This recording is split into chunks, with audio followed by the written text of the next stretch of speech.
আপনারা নিশ্চয়ই সবাই জানেন যে গত আহ, এক শতকে আসলে পৃথিবীর যে গড় তাপমাত্রা সেটি বলা হচ্ছে যে প্রায় 1.64 ডিগ্রি সেলসিয়াস বেড়েছে 18 এবং 19 শতকের তুলনায় বলা হচ্ছে। সেই বিষয়টি নিয়ে কথা বলবো। আমাদের সাথে রয়েছেন জাকির হোসেন খান, আবহাওয়া ও জলবায়ু নীতি বিশ্লেষক।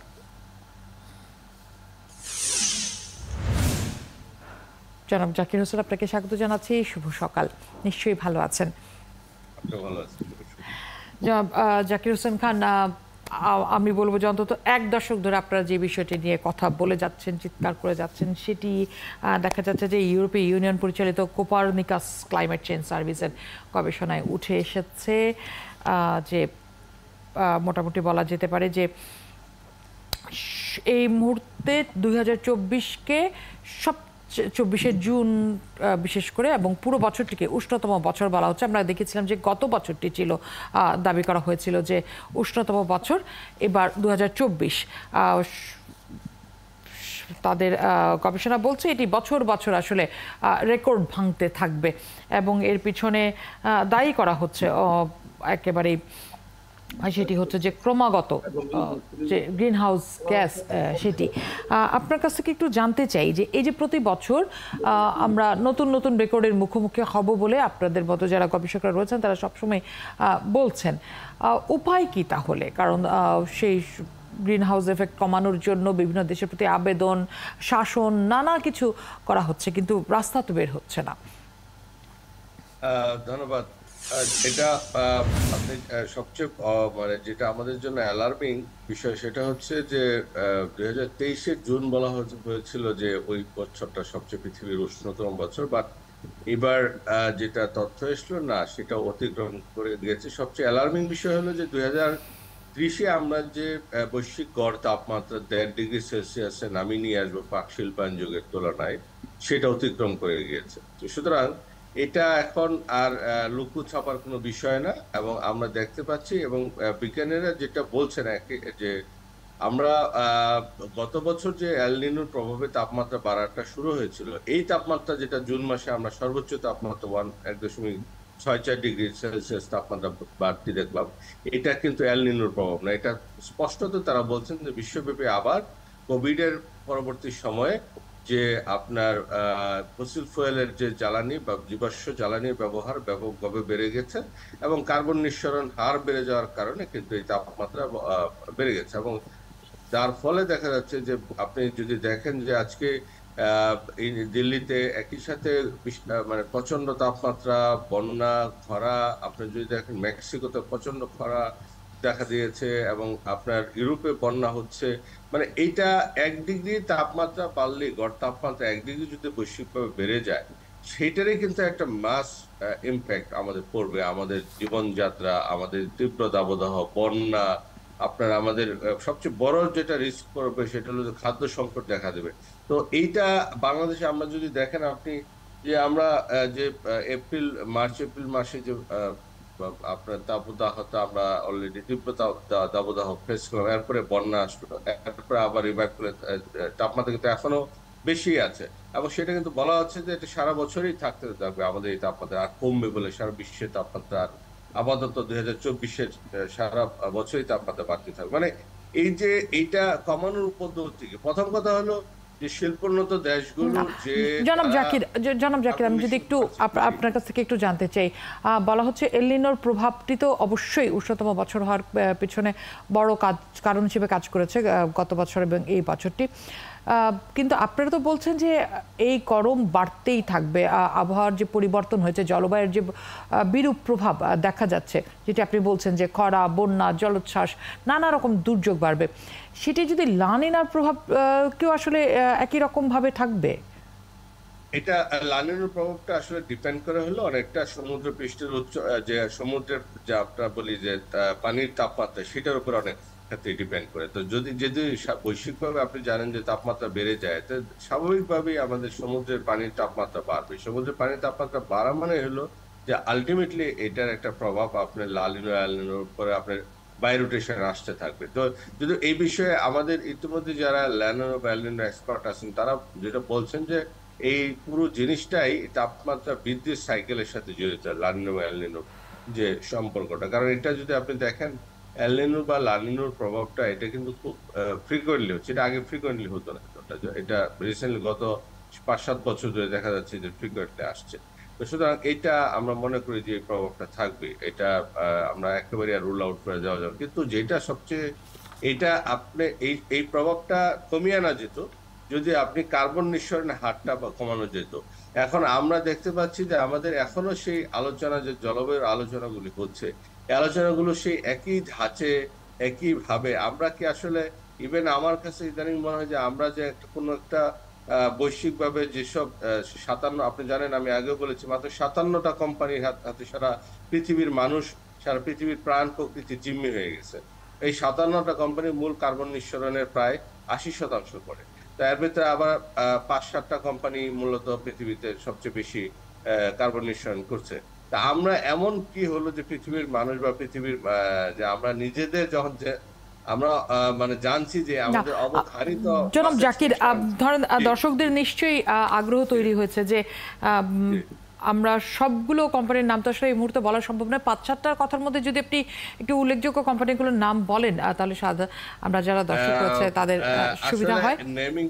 নেমিংটা আমরা করতে চাইনি অনেক সময়, কারণ নেমিংটা নিয়ে অনেক সময় প্রশ্ন যে আমরা নাকি আমাদের মতো দেশ থেকে সেটা প্রত্যেক বছর আমরা মানে তাদেরকে তাদের ব্র্যান্ডিং এ ভ্যালুতে আমরা নাকি খারাপ প্রতিক্রিয়া। যেমন ধরেন যে এখন যদি বলা হয় যে রিসেন্ট আমরা যে তথ্যটা পেয়েছি সেটা হলো শেল আছে 1 নম্বরে, শেভরন আছে দ্বিতীয়তে, ব্রিটিশ পেট্রোলিয়াম আছে তৃতীয়তে, এক্সন মোবিল, আপনার সৌদি আরামকো। এই 5টা আপনার হলো বর্তমান পর্যায়ে, যদি বর্তমানে যারা সবচেয়ে বেশি কার্বন নিঃসরণ করছে, who is the responsible for the climate crisis, যেটার নামে এই ডাটাটা এসছে, সেই জায়গাটাতে আমরা থেকে রেফার করছি। এখন এটা হিস্ট্রিক্যাল এমিশন আছে। এখন আমরা এখন যে তাপমাত্রাটা বাড়তি দেখতে এই 5টা বর্তমানে যে করছে তার কিন্তু বলা যাবে না, কারণ অনেক দিন ধরে সেই প্রাক শিল্পায়ন যুগের তুলনায় কিন্তু এটা বাড়ছে।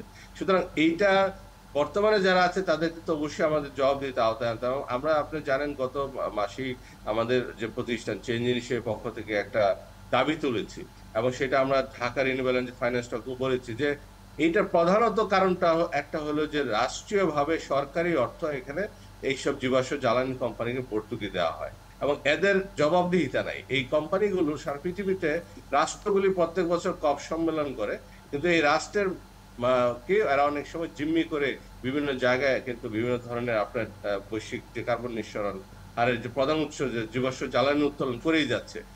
আমাদের এখন এইবারে যে COP29 যেটা হবে সামনে, আমাদের একটা স্পষ্ট অবস্থান যদি এলডিসি না নেয় তাহলে আসলে মানে আমাদের যারা স্বল্পোন্নত রাষ্ট্রগুলো যদি না নেয় যে তোমরা হয় এটা জীবাশ্ম জ্বালানি যে টার্গেট আমাদের 2030 এটা কমাবো, বা 2025 থেকে আমরা এগুলোর এমন ভাবে আমরা কার্বন ট্যাক্সিং এবং অন্যান্য পদ্ধতি নিব যে আমরা, শুনেন, আমাদের বাংলাদেশে যদি আপনি ধরেন আমরা যদি জীবাশ্ম জ্বালানি না আসে আমাদের অর্থনীতি বাড়বে। আপনি জানেন যে বাংলাদেশের অর্থনীতির এই দুরবস্থার পিছনে অন্যতম কারণ হলো কিন্তু এই জীবাশ্ম জ্বালানি ভিত্তিক ব্যাপক এক্সপেনশন। এই আপনি জানেন যে বিভিন্ন ধরনের ওই ক্যাপাসিটি চার্জের নামে এইসব টাকা পয়সা চুরি অনেক কিছু হচ্ছে। তো এইগুলো যদি আমরা বন্ধ হয়ে যায়, আমরা যদি নবায়নযোগ্য জ্বালানিতে কনভার্ট করি, তাহলে কিন্তু এগুলো উৎসও বন্ধ হয়ে যাবে। আমরা এতে আমাদের মানুষের অ্যাক্সেস টু যে ইলেকট্রিসিটি, এখন আমি বলি 100%। আপনি যান গ্রামের অনেক জায়গায়, ইভেন শহরের অনেক জায়গায় প্রায় 12 ঘন্টা 14 ঘন্টা বিদ্যুৎ থাকতেছে না, তাহলে 100% ইলেকট্রিসিটিতে আমি করবো কি? যে কথাটা আসছিলাম যে আমাদের এখন যেটা মূল দায়িত্ব হলো যে এলডিসি কান্ট্রিগুলো খুব দ্রুত একটা জরুরি সম্মেলন করা উচিত এই তথ্যটা আসার পরে, যে আগামী COP29 কথা বেশি বলার দরকার নেই, আমাদের কথা ক্লিয়ার বলতে হবে এবং নেগোসিয়েশনের কিছু নেই। আপনি যখন মারা যান, আমি যখন পানিতে ডুবে মারা যাচ্ছি অথবা আমি যখন সাইক্লোনে মারা যাচ্ছি, সেখানে কিন্তু আর নেগোসিয়েশন কিছু না। আপনি জীবন মৃত্যু নিয়ে নেগোসিয়েট করা যায় না, আপনি নেগোসিয়েট করতে পারেন আপনার যে সম্পদের। কিন্তু যারাই আসলে মূলত এই জীবাশ্ম জ্বালানিকে সবচেয়ে বেশি ব্যবহার করছে তারা তো আসলে উন্নত দেশ, যারাই এর কারণ উন্নত দেশ, যারা ভুগছে তারা তো অনুন্নত দেশ, অনুন্নত দেশের গলা তো সবসময় নিচের দিকে থাকে। সেক্ষেত্রে কি আসলে আমি এটা মনে করি না, কারণ আমরা শিল্পোন্নত দেশ, OECD ভুক্ত দেশগুলো তারা যা কিছু উৎপাদন করে বা যা কিছু বিক্রি করে তার প্রধান ভোক্তা হলো এলডিসি কান্ট্রি। সুতরাং এলডিসি কান্ট্রিগুলোর এক জোট যদি বলে তাদের পণ্য, যে পণ্য আমরা ব্যবহার করি সেই পণ্যের উপরে তারা সবাই মিলে একটা ইউনিফর্ম ট্যাক্স দেবে। বৈশ্বিকভাবে তারা অনেক কিছু দেখাবে, যেমন WTO বিধান দেখাবে, আপনার আন্তর্জাতিক মোবিলিটির কথা বলবে। ওগুলো আমাদের, আপনি কোন সময় এগুলো আলোচনা করতে পারেন? যখন আপনি স্বাভাবিক অবস্থায় থাকেন। অস্বাভাবিক অবস্থায় আমাকে সার্ভাইভ করার জন্য যে পদ্ধতি, যদি আমাদের এলডিসি নেতৃবৃন্দ এটা ব্যর্থ হয়, তাহলে বিশ্বের ইতিহাসে তারা কিন্তু এটার জন্য দায়ী থাকবে। যে আমরা আমাদের জনগোষ্ঠীকে, আমাদের প্রাণকে, আমাদের প্রকৃতিকে, মানুষকে আমি সুরক্ষা দেওয়ার জন্য যে অবস্থান নেওয়ার কথা যৌথভাবে, বাংলাদেশ, আপনি যেমন ক্লাইমেট বাংলা বলে একটা ফোরাম আছে 20টা দেশের, এবং বাংলাদেশ তার ভিতরে এখন মালদ্বীপের নেতৃত্ব দিচ্ছে। আমাদের মাননীয় পরিবেশ মন্ত্রী এটাতে বড় ধরনের ভূমিকা পালন করছেন। আমরা মনে করি ওনাদের এখন বৈশ্বিকভাবে একটা প্রত্যাশা হয়েছে এবং ওনাদের সেই যোগ্যতাও আছেন এবং তারা অথরিটি আছেন। তারা যদি চায় আমাদেরকে এই মুহূর্তে একটা ব্রড বেস, যে অবশ্যই একটা ড্রাস্টিক কাট বলি আমরা, যেটাকে কার্বন এমিশন কাট, ড্রাস্টিক কাটে যেতে হবে এবং টাইম বাউন্ড হতে হবে। এবং এটার জন্য আমরা যদি না হয়, তাহলে আন্তর্জাতিক যে সিস্টেমগুলো আছে সবগুলো আমাদের ব্যবহার করতে হবে, করের ব্যবহার করতে হবে। অ্যাট দ্য সেম টাইম দরকার হলে আমরা ওইসব কোম্পানিকে ইন্ডিভিজুয়াল স্যাংশনে যেতে হবে যদি কেউ কথা না শোনে। কারণ এখন আমাদের, আমি আবারও বলছি যে সবচেয়ে বেশি এশিয়া ক্ষতিগ্রস্ত হবে জলবায়ু পরিবর্তন জনিত কারণে। আর এশিয়ার ভিতরে অন্যতম ক্ষতিগ্রস্ত হবে কিন্তু দক্ষিণ এশিয়া, যেখানে প্রায় 200 কোটি মানুষের দেশ। এখানে আমি বলবো যে এবারে COP20 সম্মেলনে, 29 সম্মেলনের আগে দক্ষিণ এশিয়ার দেশগুলোর কিন্তু একটা সম্মিলিত অবস্থান তারা নিয়ে, নেতৃত্ব একটা নিয়ে, তারপরে এলডিসি কান্ট্রিগুলোকে তারা বলতে পারে। এবং এটা একটা হতে পারে আমাদের কাছে একটা স্টার্টিং পয়েন্ট। বাট বাংলাদেশের ভিতরে আমাদের মনে রাখতে হবে, বৈশ্বিক জলবায়ু পরিবর্তনের পাশাপাশি আমাদের যে সুরক্ষার জায়গাগুলো আছে, এবার আমরা নিজেরাই যদি পরিবেশ দূষণ করি, আমরা নিজেরাই যদি নদীর দখল করি, নিজেরাই যদি আমরা বায়ু দূষণ করি, তাহলে কিন্তু সেইটার জন্য আমি জলবায়ু পরিবর্তনের জনিত যে আমরা দাবি তুলতেছি, দাবিটা কিন্তু দুর্বল হয়ে যায়। সুতরাং আমরা দুটো কাজ সিমালটেনিয়াসলি করব। অনেক ধন্যবাদ জাকির হোসেন খান আমাদের সাথে যুক্ত হওয়ার জন্য। এই আলোচনা আসলে দীর্ঘ আলোচনা, খুব ছোট করে আসলে শেষ করাটাও সময়ের কমতির কারণেই আসলে শেষ করতে হচ্ছে। নিশ্চয়ই আগামীতে আবারও দেখা হবে জনাব জাকির হোসেন।